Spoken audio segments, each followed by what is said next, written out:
Hi, Achim here from InnerSpace Explorers.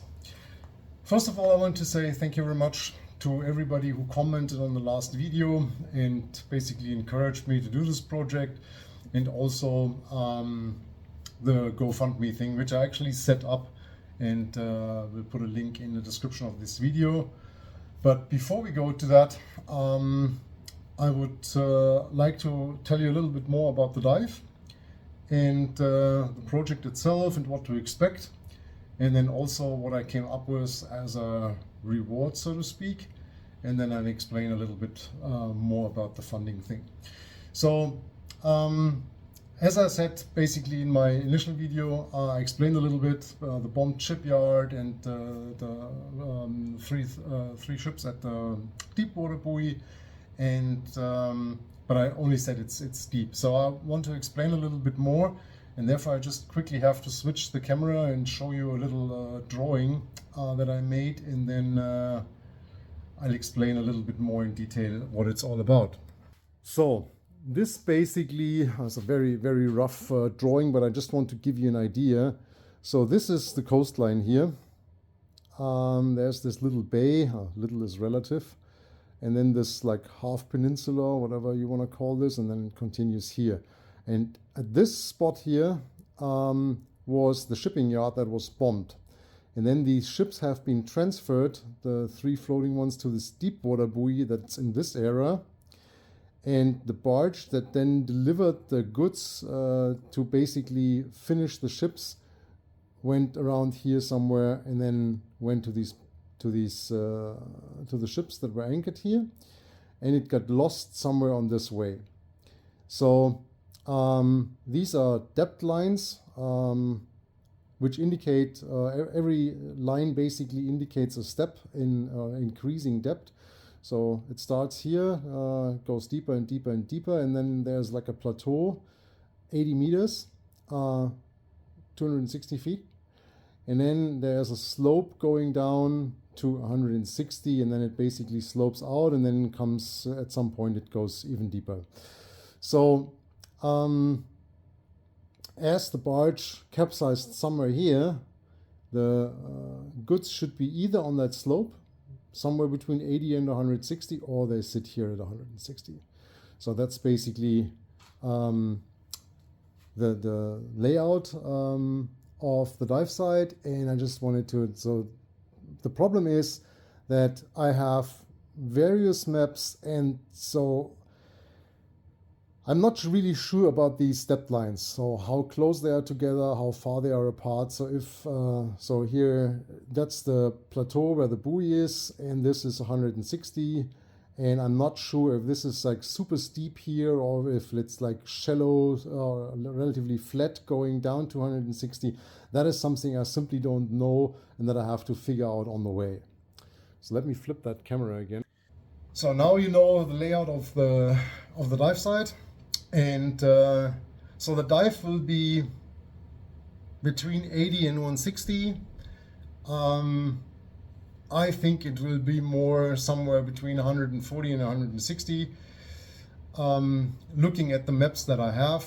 And yeah, just because somebody asked where this exactly is, the deal that I made after almost 12 years now is that I can dive there, but I keep it secret because the mayor of this little town said the last thing he needs is divers trying to illegally dive in this industrial area, and then probably somebody killing himself or hurting himself.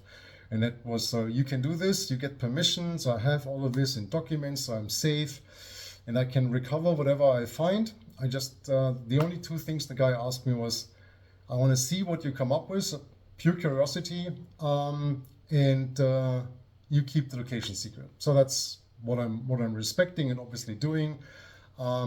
And he also agreed that I can share this adventure with you guys, but yeah, just not revealing the exact location. And so it's in the Mediterranean, that I can tell you, but that's basically all I'm gonna say about this. And so yeah, the dive will be in that range. So 140, 150, 160, at least I expect that. And I plan round about 30 minutes of bottom time, maybe 40. And a couple of people were asking, because last time I said like it's deep, so I mean it's not record-breaking depth, right? I mean when you look at the cave divers in New Zealand with the crazy 250-meter stuff, or Xavier who did quite a few dives between 250 and 300, then that's obviously more of a recreational dive, so to speak. But considering the conditions, it's an industrial area, so I expect murky water, a relatively long bottom time at that depth, and some task load, which might include like starting to dig out some stuff, probably reducing the visibility to zero, and then maybe attaching lift bags, so salvage work. It makes it a relatively challenging dive. Probably experts out there that say this is not challenging at all and it's all more of a sissy dive. Well, then, yeah, then it's not deep and easy. For me, it's challenging, and yeah. So now you also know the layout of the dive, and a little bit more about the cargo. So the documents I have say that they lost, or when the barge capsized, it lost 8.7 metric tons, so that's 8,700 kilograms of brass hardware. And that includes 3 bells. Let me just check, because I just wrote it down. 3 bells, more than 250 portholes, 6 telegraphs, 6 steering helmets, I think 7 telegraphs, plus tons of small stuff. So pretty amazing. And so all of those that commented on the funding thing were like, it would be awesome if you could give something away. So I was like, yeah, that's fair, and that's a great idea. So here's the deal. I'm obviously looking forward to people being excited about this and happy about the videos coming up, and obviously very much appreciate any sort of support. And what I'm gonna do is, I personally, I mean, let me take it from a different angle. So what do I expect of that dive? Nothing. So my expectation is that I'm going down there and I'm not finding anything, because that way there's no disappointment, right? I mean, yeah, maybe it's super muddy, everything disappeared and there's nothing to be found. Good, then I've seen it, I've done it, I can tick it off and everything's done. So what I would hope for is a bell, obviously. I think I talked about this in another video. I found 4 in my entire diving career, and the 3 nice ones I could not keep for some reason. Either I could not recover because of legal requirements, or I had to bring them up from a museum. And the first one I ever found, I was super young and unexperienced, and there was a group of old divers that were literally like pushing me off from them. I was like, oh, there's the bell, and they were like, go away. They took the bell, and so also I was the first one on the bell. I could not keep it. That was when I was, I think, 17 or something like that. And so the only bell I ever recovered is the one from the Thestis, and so that would obviously be a dream. And if I find one, I keep it. End of story. But, and here is what I can offer you. So if I go down there, and or when I go down there, it's not an if, so when I go down there, the first 3 items that I find, I will give away. No matter what it is, if it's a full-blown telegraph, if it's a porthole, if it's whatever. I mean, the first 3 items from this cargo that I find, I will give away to people that support the GoFundMe project. How do I do this? If you put a donation on GoFundMe, they ask you if you want to be anonymous or not. So if you're anonymous, I can't help you. So you need to put a name or a nickname or whatever in there. And so everybody who's doing that gets a little card. And before I go on the project or after it, whatever. So we put all these in a big bag, and one of my sons will actually stick his hand in there and pull one out, and that's number one, and then another one, number two, another one, number three, and these are the people that will get these things. And unless it's a bell. So if number two is a bell, the bell I will keep, then it's number 3 and 4. So the first three things that I find except a bell, I will give away. So I think that's super fair. It's not like how much do you donate, because I initially thought like, oh, okay, the person with the highest donation or something gets something, whatever. But that's super unfair. Somebody's super wealthy and is like, oh, put $1,000 in, whatever.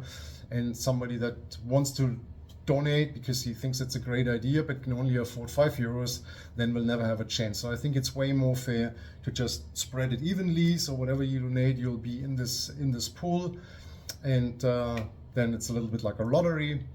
And the big question then that obviously is, what if I don't find anything? And I thought about this for a long time, and I mean, well, it could be like, oh, well then, no, it's nothing. Disappointment for me, or not because I didn't expect anything, but also big disappointment for you guys, and that's obviously not what I want. So what I will do is something that I really hope shows that I'm serious about it. And as this is now public, it's not something that where I can like pull out and like, oh, I don't do it, something like that.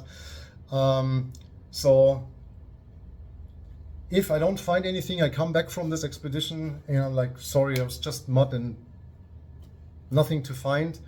I will still give 3 things away, and these I'll show you quickly. And number 1 will be, and this is why I want you to know that I'm really serious about this, is this one. This is the bell of the Festus. You've seen it in another video, and this is probably my nicest prize, because it was a very long project and something that I was working on for years and years and years, and it's the only bell I have. But you guys supported me there already, and so if I don't find anything on this one, number 1 will get the bell of the Thestis. And number 2 and number 3, I will put something in from my collection. I'm not sure yet what. I'll look around. There's a few things I have in mind, but that will be more like a surprise. But it's also nice things from my collection. And there's videos on the channel where I'm actually running through my collection and showing off a little bit what I have. And I will pick 3 things from the collection beside 2 things beside the bell, and we'll give these away. So I really hope this makes sense to you and is fair and everybody likes that. If you don't like it, then don't donate, of course. Yeah, I'll give you more details and insights about the dive on the way. It's not that far away anymore. It's 6-7 weeks basically, so mid of March I will go, and just waiting for a confirmation on a place to stay at the moment, and I need to pick up my boat on the way, so there's a few things I need to arrange, and there's something broken on the boat that I will basically have to fix there before I then do the rest of the drive. But it will be around mid of March. So yeah, I'll give you more details, because the next questions that will come up obviously is, how do you want to do this dive? There is a plan, a solid plan. There's a few things I also have to do equipment wise, but I will run you through all of this in detail and share this with you, and hope you enjoy that. So let me know in the comments. The link for the GoFundMe will be in the description of the video. Take care, have a nice weekend, and I'll see you soon in the next video. Bye-bye.